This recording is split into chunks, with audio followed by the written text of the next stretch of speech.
Where the hell are all the listings? As a buyer, are you really only competing with other buyers? Stay right there. I'll be right back. You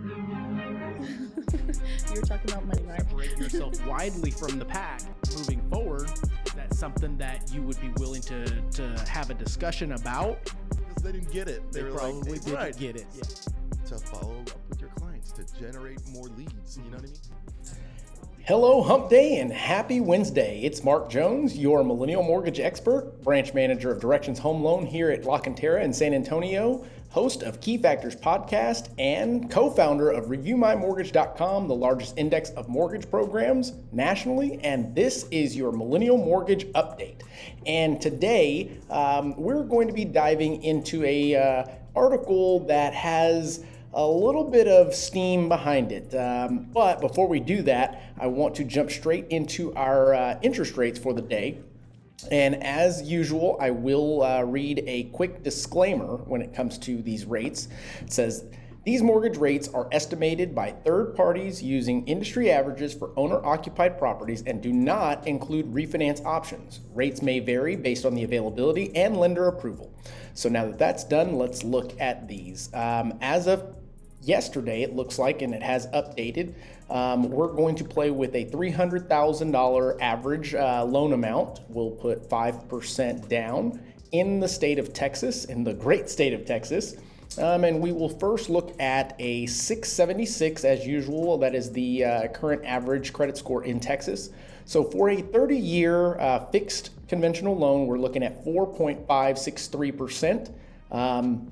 Let's also take a look at an above 740 credit score, which then drops you down below 4% to a 3.99. So it looks like there's some fluctuation in the rates based on obviously your credit score, but it looks like they came down just a tiny bit. So if you're out there under contract and not locked in, definitely get that locked in with your lender. And if you're still shopping around, give us a shot at LaCanteraLoans.com. We can help you anywhere in the state of Texas. One of our expert loan officers is standing by to help you in getting your finance options and also to potentially beat any rate that's out there. So as we move forward, let's jump straight into our article of the day. And yesterday I had gone over another article kind of leading to this, in addition to a short clip that I played from Russell Brand's YouTube channel. And he has, increased his viewership astronomically. And I believe it has to do with the, number one, the opinion that he's giving, but the actual content that he's bringing to light. Some may think it's conspiracy theory, and some may follow the breadcrumbs and kind of end up where he is showing us. But that being said, let's go straight into this article. And it is titled, Investors Buying Almost 1/5 of All Houses. And this is done by Laura Gondoni. It says, investors are buying single-family homes more than ever before, especially in a few cities. Find out what the trend is. And the article has a couple of key points, which I'm going to go over now.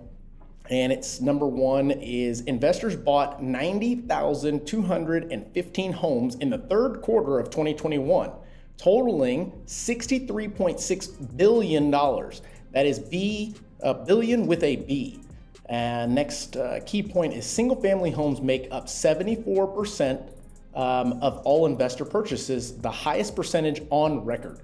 And then it also says, since the pandemic, there has been a trend of people moving from expensive cities to more affordable locations.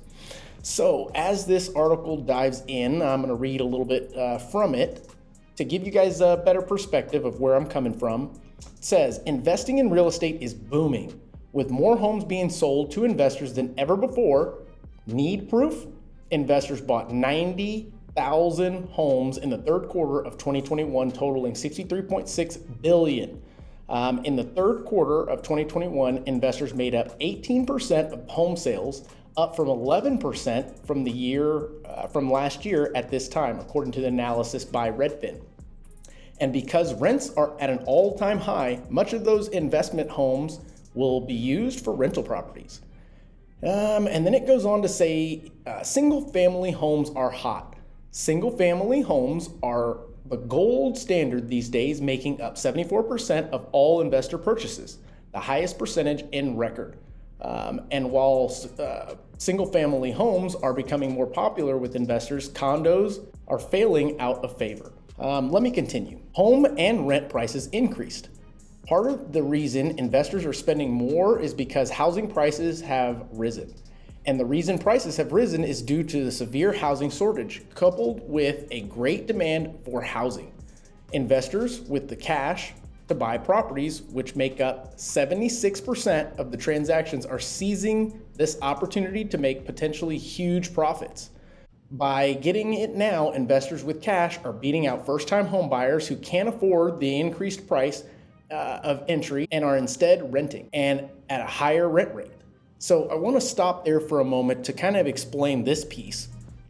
So if you've got investors that are outbidding all of the first-time home buyers in single-family housing, that leaves very little inventory for the first-time home buyer to get into that home.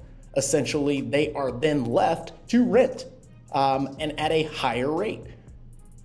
Why is this important?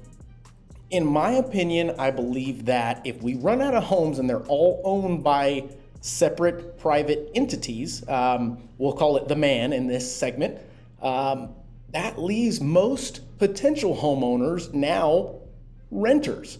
And when you sign up for a lease, there's never really a 6-month, 8-month lease. It's typically 1 to 2 year lease contracts.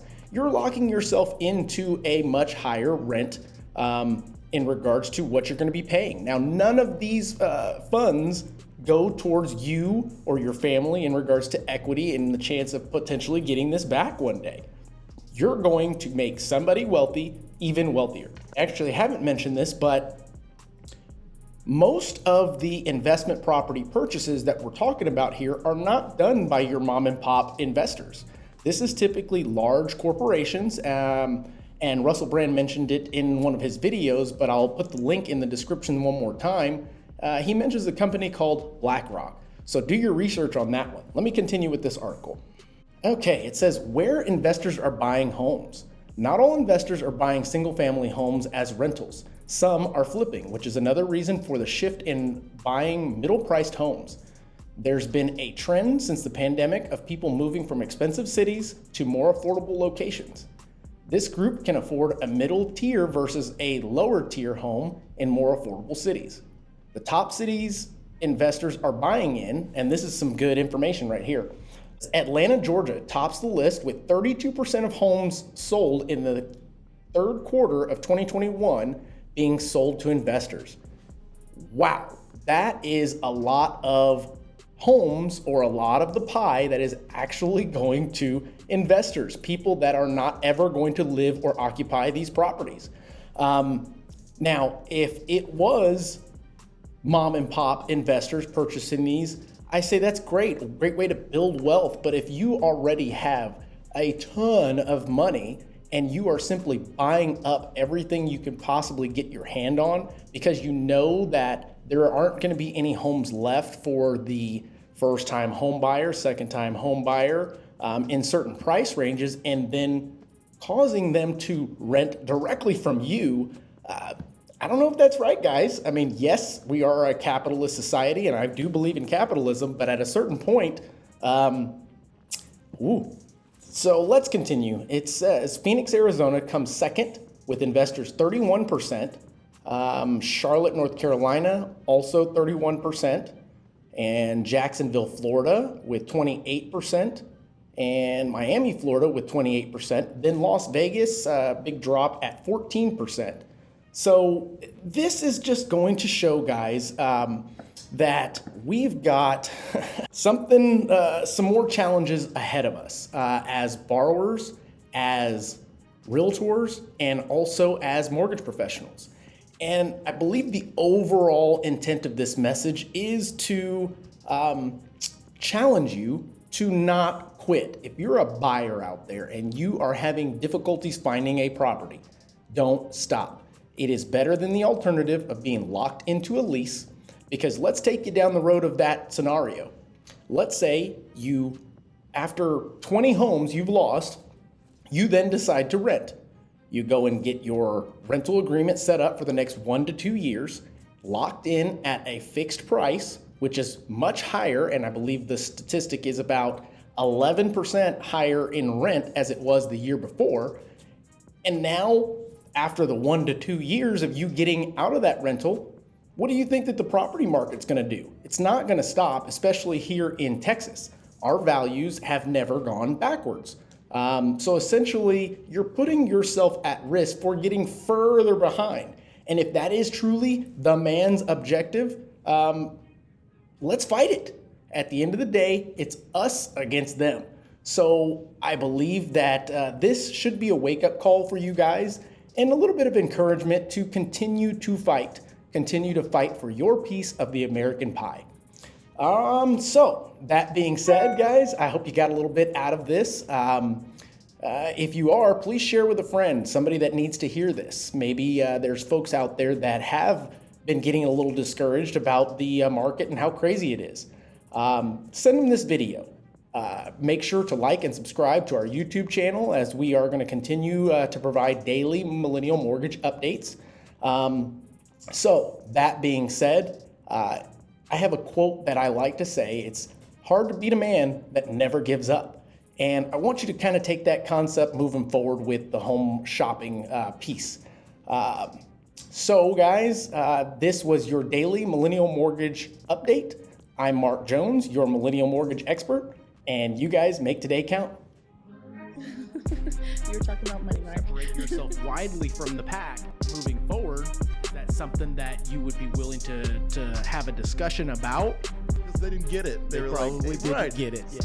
To follow up with your clients, to generate more leads. You know what I mean?